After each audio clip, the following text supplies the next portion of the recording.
সাহস আমারে কয় কিনা মাছের টুকরা সাইজ ছোট। এই নাও তোমার চা। চা চা আমার কিছু লাগবো না, আমার শুধু আমার ভাড়ার টাকা চাই।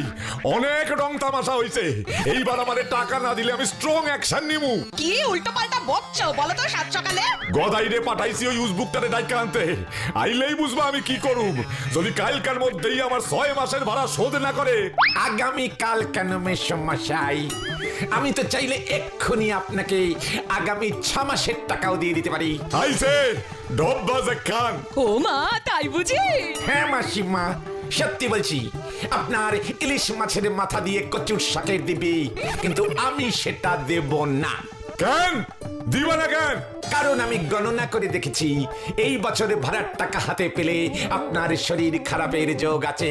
তাই আপনার স্বাস্থ্য রক্ষার জন্যেই চাইলেও টাকাটা দিতে পারছি না। চুপ! আবার গাজা ঘুরি শুরু করছে।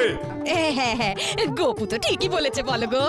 তুমিও চুপ করো, তোমার আজকারাতেই ও এত বাড়ছে। তুমি ওরে কইয়া দাও, যতদিন না ও ভাড়ার টাকা দিতাছে ততদিন তুমি ওরে রাইন্দা খাওয়াইবা না। না না মাসিমা, এই আপনি কি বলছেন? মেসমশাই যতই আমার উপর রাগ করুন, চেঁচামেচি করুন, কিন্তু ওর ক্ষতি হয় এমন কোন কাজ আমি করতে পারবো না। ভাড়া আমি কিছুতেই দেব না। আমিও দেখে নেবো, না খাইয়া কতদিন থাকতে পারো তুমি। ফাজলামি করতে এসে আমার লগে। না গদাই, মেসমশাইয়ের ক্ষতি করে আমি কিচ্ছু করব না। ভাড়া আমি দেব না। কিন্তু তাইলে যে তোমার খাওয়া জুটবো না, আর না খাইলে তো। আরে না খেলে কি মরে যাব? আরে না না, মরে আমি যাব না। খেতে না পেরে আমার ক্ষুধার্ত আত্মা খাবারের খোঁজে চেস্টালভেনিয়াতে চলে যাবে, আর ওখানে তো খাবারই খাবার, ফিরে আসার আর দরকারই পড়বে না। কিন্তু তোমার আত্মা চলে গেলে আমরা গল্প শুনুন কেমন কইরা? সেটাও ঠিক, অবশ্য একটা উপায় আছে। কি উপায় আমারে কো? আরে মেসমশাই রান্না করা খাবার খেতে মানা করেছে, ফলমূলে তো আরে বারণ নেই। তাই তো, এইটা তো ভাইপাতি কি নাই। তাহলে এবারে ভেবে দেখ, আর চট করে আমার জল খাবারের একটা ব্যবস্থা করে ফেল। খারাপ, আমি এক্ষুনি রান্নাঘর ঠিক কাইতাছি। আজকে না সকালবেলাতেই বাবা এক কান্দি কলা লইয়া আইছে।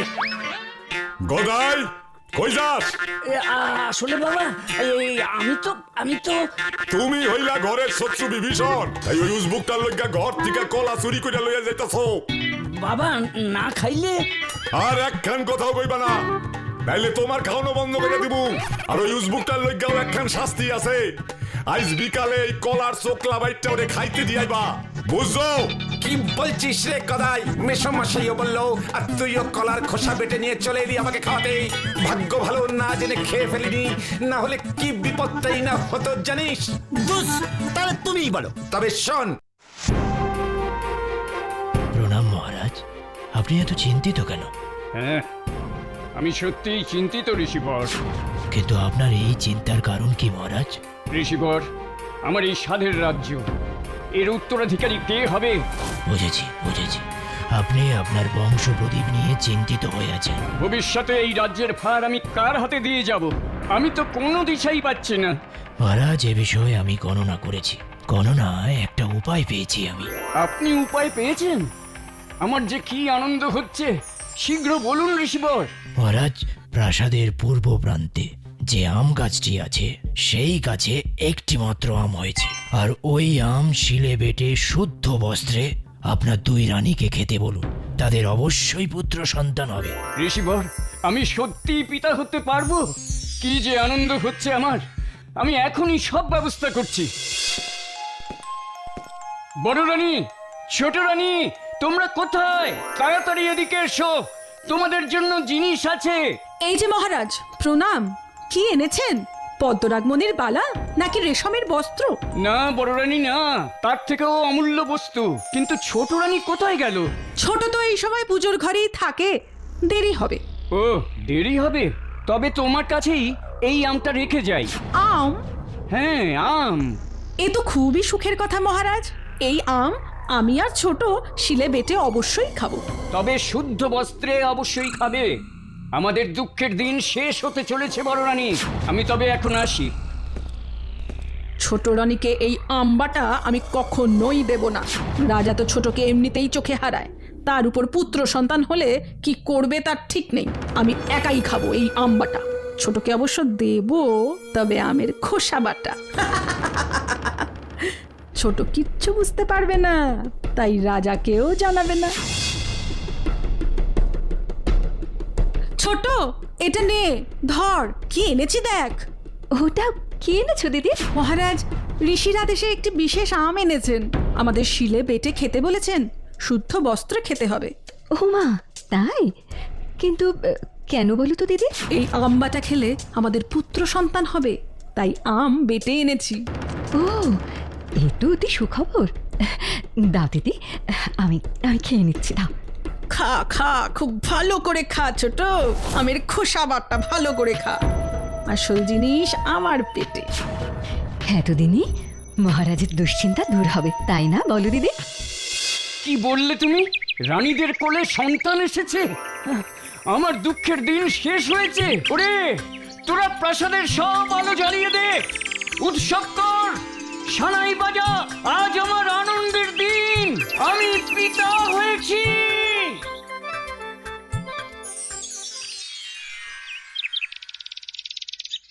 বড় রানী, এতদিনে আমার সকল দুশ্চিন্তা দূর হলো।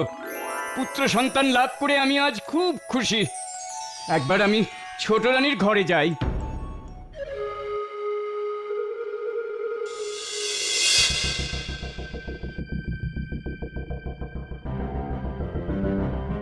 প্রণাম মহারাজ।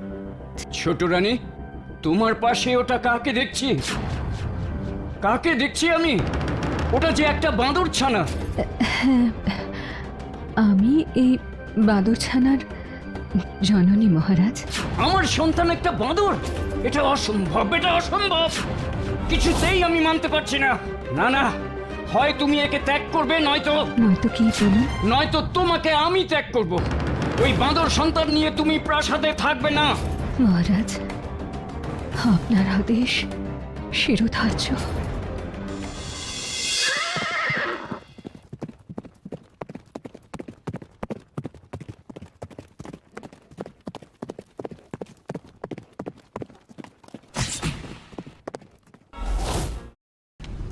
রাজপুত্র হয়ে উঠল অস্ত্রবিদ্যায় পারদর্শী। পণ্ডিতেরা রাজপুত্রকে বিদ্যাদানের জন্য আসেন প্রাসাদে। তাই দেখে বাঁদরের মনে ভারী দুঃখ।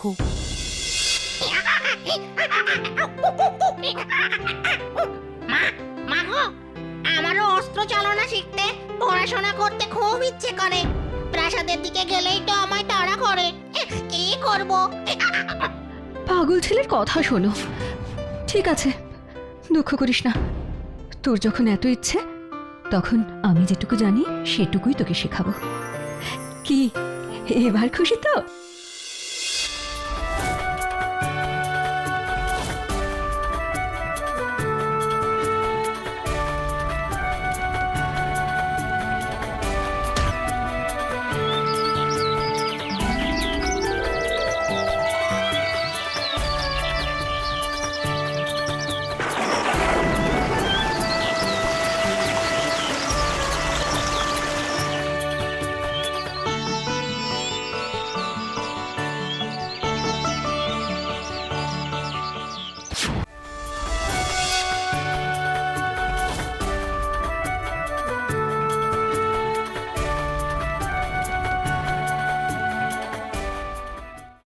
প্রণাম মহারাজ।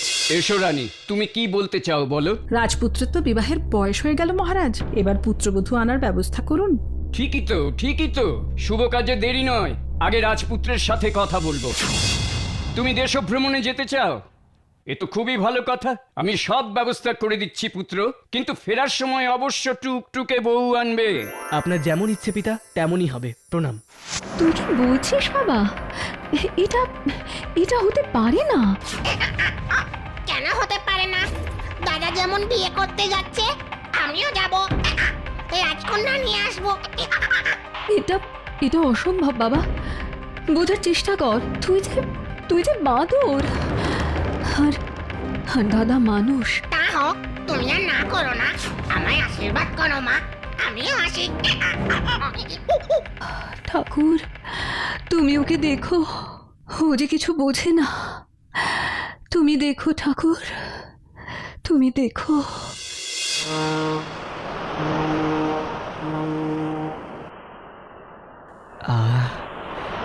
সমুদ্রের এই অপরূপ শোভা দেখে চোখ জুড়িয়ে যায় বন্ধু, মনটাও ভালো লাগছে। সে কি শুধু সমুদ্রের শোভার জন্য বন্ধু? তবে তবে আর কি জন্যে বন্ধু? মনের মতো রাজকন্যাকে বিয়ে করতে চলেছ, এই ভেবেই মন খুশি। আমিও রাজকন্যা খুঁজতে যাচ্ছি দাদা। এই বাঁদরটা আমার জাহাজে এলো কি করে? সে আমি যে করে হোক চলে এসেছি। কিন্তু তোর আসার কারণটা কি? ও মা, কারণ আবার কি? তোমার মতো সুন্দরী রাজকন্যাকে বিয়ে করতে আমিও বেরিয়েছি। কি বললি? তুই রাজকন্যাকে বিয়ে করবি? বাঁদর হয়ে রাজকন্যাকে বিয়ের স্বাদ? আরে মুখ পোড়া বাঁদরের শখটা একবার দেখো বন্ধু, আমার সমান হতে চায়। করাচ্ছি বিয়ে, দাঁড়া। রক্ষী, এখন এই বাঁদরটাকে সমুদ্রে ফেলে দাও।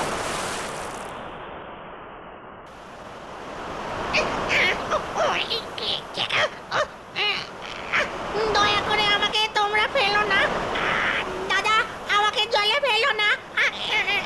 বাঁচাও মাগো, বাঁচাও, বাঁচাও।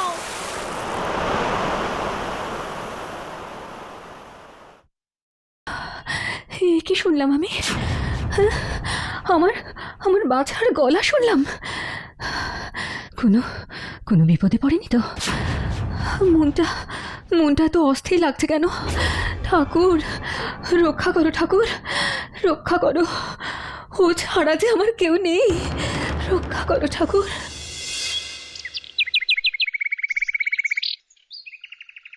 পাড়ে কি যেন একটা পড়ে আছে না? দেখি তো গিয়ে একবার।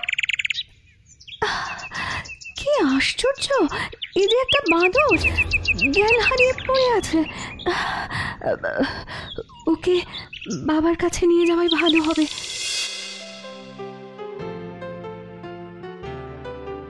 এবার ওঠ মা, একটু বিশ্রাম নে। এভাবে 3 রাত সেবা করলে অসুস্থ হবি যে। এত করেও তো জ্ঞান ফিরল না বাবা। ভাবিস না, এখনই ওর জ্ঞান ফিরবে।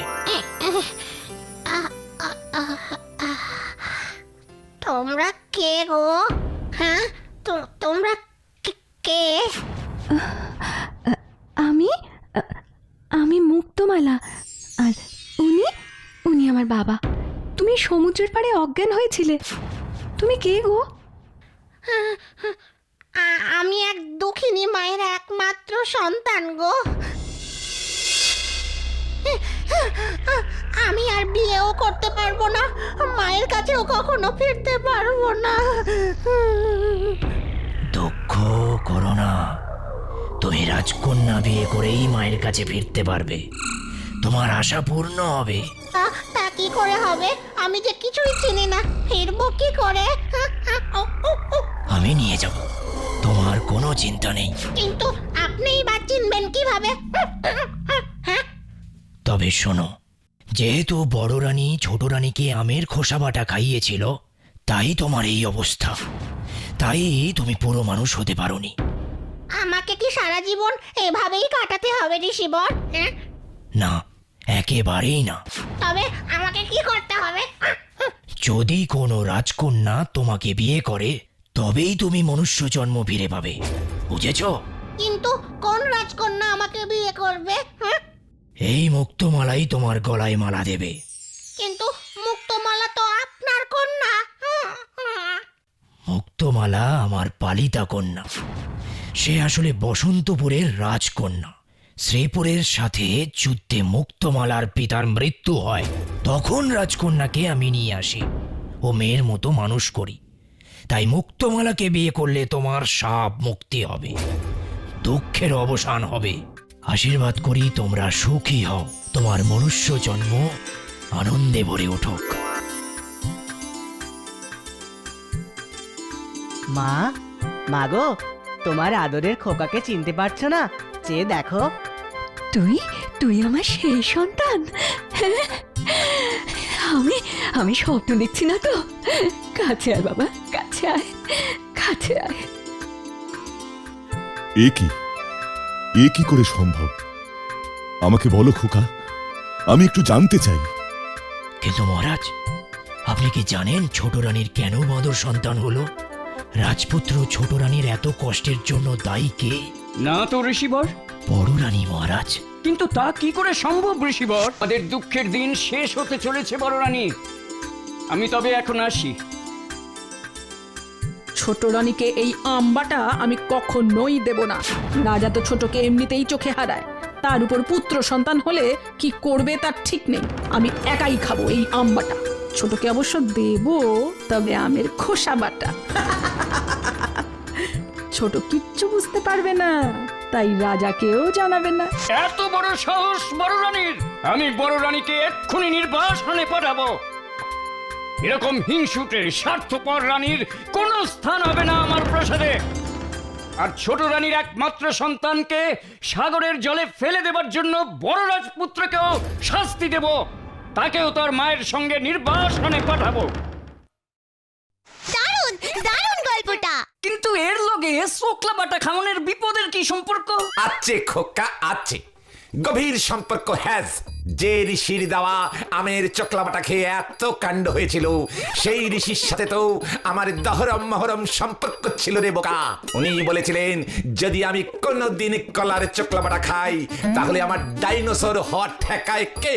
আর আমার যা ঠান্ডা লেগেছে তা তো দেখতেই পাচ্ছি। ডাইনোসর হয়ে যদি এরকম একখানা পেল্লাই হাঁচি দিই, তাহলে মোগলাই পাড়ায় তোদের এই মোগল যুগের বাড়িটার কি হাল হবে বুঝতে পারছিস? কোথায় তোর বাবার বাড়ি আর কোথায় সেই বাড়ির ভাড়া? আমি এক্ষুনি যাইতেছি বাবার কাছে। জিও বাবুদা, জিও।